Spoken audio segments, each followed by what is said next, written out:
రేపు corporation mayor మున్సిపాలిటీల chairman ఎన్నికలు జరగనున్నాయి. హంగున్న కార్పొరేషన్ మున్సిపాలిటీలపై హస్తం పార్టీ ఫోకస్ పెట్టింది. ఎంఐఎం మద్దతుతో నిజామాబాద్ కార్పొరేషన్ పై కాంగ్రెస్ జెండా ఎగురవేయాలని చూస్తోంది. కరీంనగర్ కార్పొరేషన్ లో మెజారిటీపై కాంగ్రెస్ ఫోకస్ పెట్టింది. కరీంనగర్ మేయర్ పీఠాన్ని వదులుకునేది లేదని పొన్నం వ్యాఖ్యలతో రేపు ఏం జరుగుతుందో అన్న ఆసక్తి నెలకొంది. హంగున్న 20 మున్సిపాలిటీల్లో చైర్మన్ల పీఠాలపై కాంగ్రెస్ ఫోకస్ పెట్టింది. రేపు జరిగే మేయర్ చైర్మన్ల ఎన్నికపై కాంగ్రెస్ స్పెషల్ ఫోకస్ పెట్టింది. హంగొచ్చిన మున్సిపాలిటీలను కైవసం చేసుకోవాలనే దిశగా ప్రయత్నాలు చేపట్టింది. దీనిపై మరిన్ని డీటెయిల్స్ శ్రీశైలం అందిస్తారు. శ్రీశైలం, రాష్ట్ర వ్యాప్తంగా హంగు వచ్చినటువంటి చోట కాంగ్రెస్ మీరు చెప్పినట్టుగానే స్పెషల్గా ఫోకస్ పెట్టింది. కాంగ్రెస్ ఎక్కువ స్థానాలు కైవసం చేసుకోవాలని ఇప్పటికే సీఎం రేవంత్ రెడ్డి అక్కడ ఉన్నటువంటి ఇన్ఛార్జీలు అందరూ కూడా చెప్పారు. ఎవరైతే ఎన్నికల్లో ఇన్ఛార్జీలుగా ఉన్నారో వాళ్ళకే ఇప్పుడు హంగు వచ్చిన చోట కూడా ఆ స్థానాలను కాంగ్రెస్ ఖాతాలో వచ్చే విధంగా చేయాలని చెప్పి వాళ్ళకే బాధ్యతలు అప్పచెప్పడం జరిగింది. రాష్ట్ర వ్యాప్తంగా ఎక్కడైతే మనకు దాదాపు 30కి పైన చోట్ల హంగున్న స్థానాల్లో కాంగ్రెస్కి అవకాశం ఉన్న చోట అయితే స్వతంత్రులు లేదంటే కలిసి వచ్చేటువంటి పార్టీలతోని కలుపుకుపోతూ ఆ స్థానాలు లేకపోతే ఆ చైర్మన్ పదవులు కాంగ్రెస్ ఖాతాలో చేరే విధంగా చేయాలని చెప్పటికే సీఎం రేవంత్ రెడ్డి ఆదేశాలు ఇచ్చారు. దాంతోపాటుగా నిన్న ఒక రివ్యూ కూడా చేశారు. ఆయా జిల్లా మంత్రులు అదేవిధంగా ఇన్ఛార్జ్లుగా ఉన్నటువంటి నాయకులందరితో కూడా ఒక రివ్యూ కూడా చేశారు. ఎక్కడైతే హంగు ఉంది లేకపోతే ఎక్కడైతే మెజారిటీ అనేది కాంగ్రెస్ పక్షాన ఉంటుంది లేదంటే స్వతంత్రులు కానీ లేదంటే ఇతర తక్కువ స్థానాల్లో వచ్చినటువంటి పార్టీలు ఏవైనా అవి ఏమైనా కలిసి వస్తే కనుక వాళ్ళను కూడా కలుపుకుపోతూ కాంగ్రెస్లోకి ఆ స్థానాలు లేకపోతే ఆ మున్సిపాలిటీ చేరే విధంగా చూడాలని చెప్పి ఒక దిశానిర్దేశం కూడా చేశారు. దానిలో భాగంగానే ఈ రోజంతా కూడా మంత్రులు కానీ ఎవరైతే ఇన్ఛార్జ్లు ఉన్నారో వాళ్ళందరూ కూడా స్థానికంగానే ఉంటూ రేపు జరగబోయేటువంటి చైర్మన్ లేదంటే మేయర్ ఎన్నికల్లో ఖచ్చితంగా కాంగ్రెస్ ఖాతాలో వచ్చే విధంగా చూడాలని చెప్పారు. దీనిలో భాగంగా ఇప్పటికే దాదాపు 80కి పైగా మున్సిపాలిటీలో కాంగ్రెస్ అనేది ఒక స్పష్టమైన మెజార్టీని చూపిస్తుంది. ఆ మున్సిపాలిటీలన్నీ కూడా కాంగ్రెస్ ఖాతాలో చేరేటువంటి అవకాశం ఇప్పటికే స్పష్టంగా ఉంది. దాంతోపాటు మరొక 13 నుంచి 17 మున్సిపాలిటీలు కూడా అయితే స్వతంత్రులు లేదంటే ఎక్స్ అఫిషియో సభ్యులతో కలిపితే కనుక కాంగ్రెస్ ఖాతాలో చేరే అవకాశం ఉన్నట్టుగా తెలుస్తుంది. దాంతోపాటు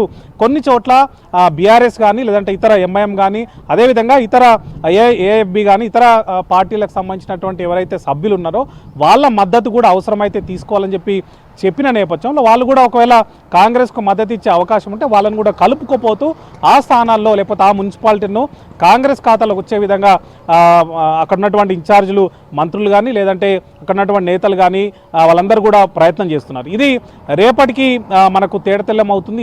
ఏ స్థానాలు ఎక్కువగా హంగున్న చోట్ల అటు కాంగ్రెస్కు చేరుతాయనేటువంటి అంశం మీద ఒక కొలిక్కి వచ్చే అవకాశం ఉంది. దీనికి సంబంధించి ఇప్పటికే ఆయా స్థానాల్లో ఎక్కడైతే హంగుంది లేకపోతే ఎక్కడైతే కొంచెం కీలకంగా ఉన్నటువంటి మున్సిపాలిటీ ఆ సంబంధించినటువంటి అన్ని చోట్ల కూడా ఇప్పటికే క్యాంపు రాజకీయాలు కూడా మొదలైపోయాయి. ఎన్నికలు పూర్తయిన మరుక్షణమే గెలిచినటువంటి అభ్యర్థులందరినీ కూడా కౌంటింగ్ పూర్తయిన తర్వాత వాళ్ళందరినీ కూడా క్యాంపులకు తీసుకుపోయారు. నేరుగా రేపు ఆ క్యాంపుల నుంచి ఆ ఓటింగ్ జరిగేటువంటి మున్సిపాలిటీలకు చేరుకుంటారు. చేయేటువంటి విధానంలో ఈ ఎన్నిక అనేది జరుగుతుంది. దాంతోపాటు ఎక్స్ అఫీషియల్కి సంబంధించి కూడా ఈసీ ఒక కీలకమైనటువంటి ఆదేశాలు జారీ చేసింది.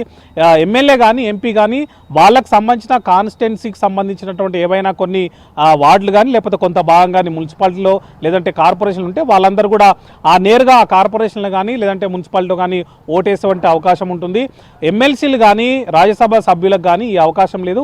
వాళ్ళు నేరుగా మున్సిపాలిటీలో కానీ కార్పొరేషన్లో మాత్రం ఓటు హక్కు ఉంటేనే వాళ్లకు అవకాశం ఉంటుందని చెప్పి ఇప్పటికే స్పష్టం చేసిన నేపథ్యంలో కొన్ని చోట్ల ఈ అవకాశం కూడా కాంగ్రెస్కు కలిసి వస్తుంది. ఎస్సీసీ ఇచ్చినటువంటి ఆదేశాలు కూడా కాంగ్రెస్లో కొన్ని చోట్ల అవి మద్దతుగా మారే అవకాశం ఉంది.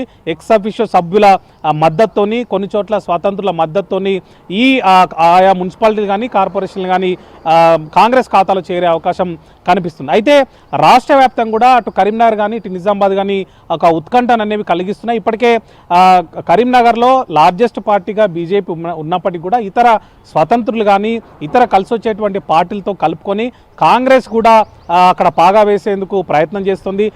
మంత్రి పొన్నం కూడా ఒక కీలక వ్యాఖ్యలు చేశారు. ఈరోజు రేపు మధ్యాహ్నానికి ఏమైనా జరగవచ్చు అన్నటువంటి విధంగా ఆయన మాట్లాడడం జరిగింది. ఆ మాటలను బట్టి చూస్తే కనుక కరీంనగర్ను కాంగ్రెస్ అనేది వదిలినట్టుగా కనిపించలేదు. అటు సీఎం రేవంత్ రెడ్డి కూడా నిజామాబాద్ కరీంనగర్ను ప్రతిష్టాత్మకంగా తీసుకోవాలి, వాటిని కూడా వదిలేద్దని చెప్పిన నేపథ్యంలో కరీంనగర్లో కూడా కాంగ్రెస్ ఇంకా ప్రయత్నం చేస్తూనే ఉంది.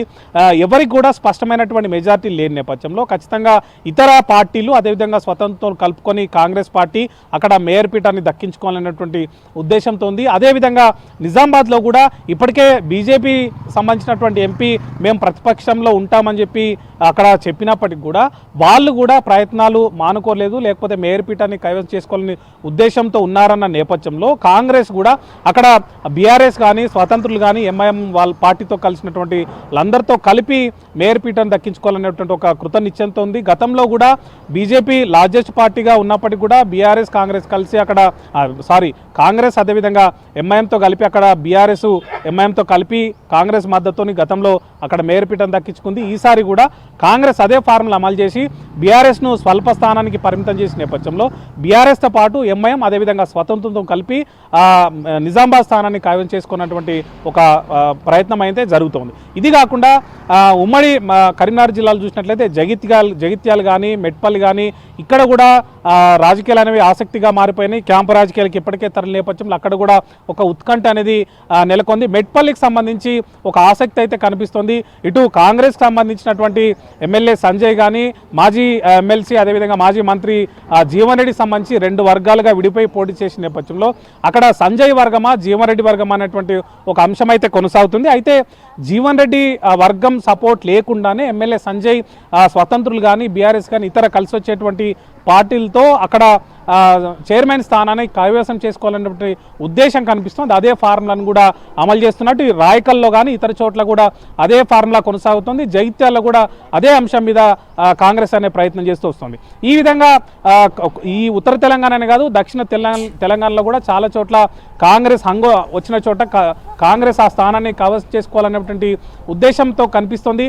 చాలా చోట్ల కూడా ఈ ఫార్ములాను అమలు చేస్తూ అయితే స్వతంత్రులు ఎక్స్ అఫీషియల్ కలిసి వచ్చేటువంటి పార్టీలతో కలుపుకుని ఆ స్థానాన్ని లేకపోతే ఆ చైర్మన్ను కాంగ్రెస్ ఖాతాలో వేసుకోవాలనే అంశం మీద అక్కడ ఉన్నటువంటి కాంగ్రెస్ సంబంధించినటువంటి ఇన్ఛార్జ్ నేతలు కానీ లేకపోతే మంత్రులు కానీ వాళ్ళందరూ కూడా ప్రయత్నం చేస్తున్నారు. రేపు మధ్యాహ్నానికి చాలా మటుకు అంటే ఇప్పటికే 80కి పైగా స్థానాల్లో ఒక స్పష్టమైనటువంటి మెజారిటీ కాంగ్రెస్కు నేపథ్యంలో మిగిలిన 10 నుంచి 15 మున్సిపాలిటీని కూడా కైవసం చేసుకొని ఆ సంఖ్య ఖచ్చితంగా 90 ఉండే విధంగా 90 దాటే విధంగా ఉండే విధంగా చూసుకోవాలని ఇప్పటికే సీఎం రేవంత్ రెడ్డి ఆదేశించిన నేపథ్యంలో ఆ కోణంలోనే కాంగ్రెస్ సంబంధించినటువంటి నేతలు కానీ ఇతర మంత్రులు కానీ ఆయా మున్సిపాలిటీలకు ఇన్ఛార్జ్గా ఉన్న వ్యక్తులందరూ కూడా ఇదే ప్రయత్నంలో ఉన్నారని చెప్పుకోవచ్చు. ఓవరాల్గా చూసినట్లయితే స్పష్టమైనటువంటి మెజారిటీ స్థానాలను కైవసం చేసుకోవాలంటే అంశం మీదనే కాంగ్రెస్ ప్రయత్నం కొనసాగుతోంది. అపర్ణ.